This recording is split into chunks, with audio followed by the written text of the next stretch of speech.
Oh, you're just recording it like that? Mm-hmm. And the thought behind this is the necessity of the closet. And as God was giving it to me, I thought it was hilarious because I never have seen closets in this way. But when God gave me this, but this is Matthew chapter 6 and verse 1. And I'm reading from the ESV, which is the English Standard Version. But it says, "Beware of practicing your righteousness before other people, in order to be seen by them. For then you will have no reward from your Father who is in heaven. And thus, when you give to the needy, sound no trumpet before you, as the hypocrites do in the synagogues and in the streets, that they may be praised by others. And truly I say unto you, when they have received their reward.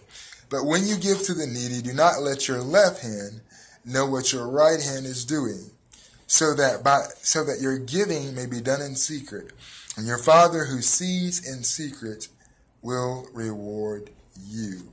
And when you pray, you must not be like the hypocrites, for they love to stand and pray in the synagogues and at the street corners, that they may be seen by others. But truly I say, they have received their reward. But when you pray, go into your room and shut the door and pray to your Father who is in secret, and your Father who sees in secret will reward you." Verse 7, "And when you pray, do not heap up empty phrases as the Gentiles do, for they think that they will be heard for their many words. And do not be like them, for your Father knows what you need before you ask him."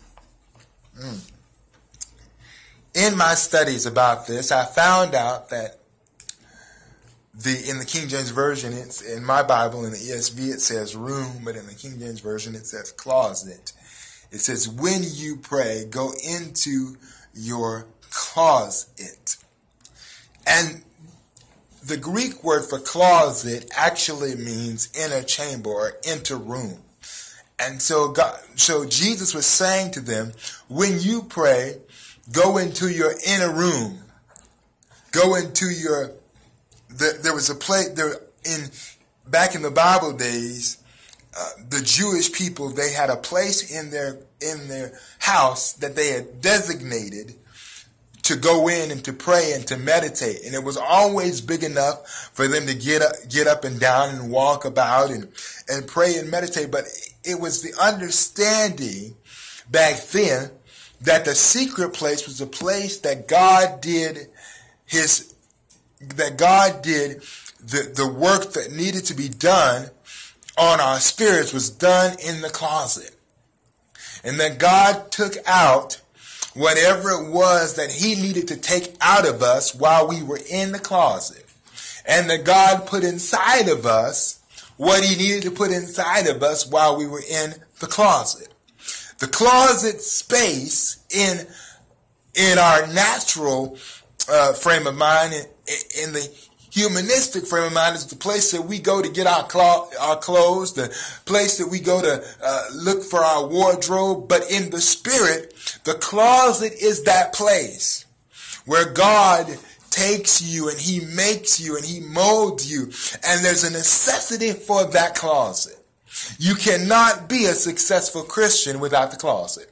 You're going to need it. In order to be a successful Christian, you're going to need a prayer life. And so many people say, well, I pray. I pray and I seek the Lord. But in the seeking of the Lord, the thing about the seeking of the Lord is when we really seek the Lord, we're actually seeking God's ways, God's thoughts, God's feelings, God's emotions, how God sees things. We're seeking God's perspective. So going into that closet really is God breaking up the things that would stand in our way and keeping us from going toward God. There's another passage that I was looking at, And I was just really amazed at how God kind of pulled it all together.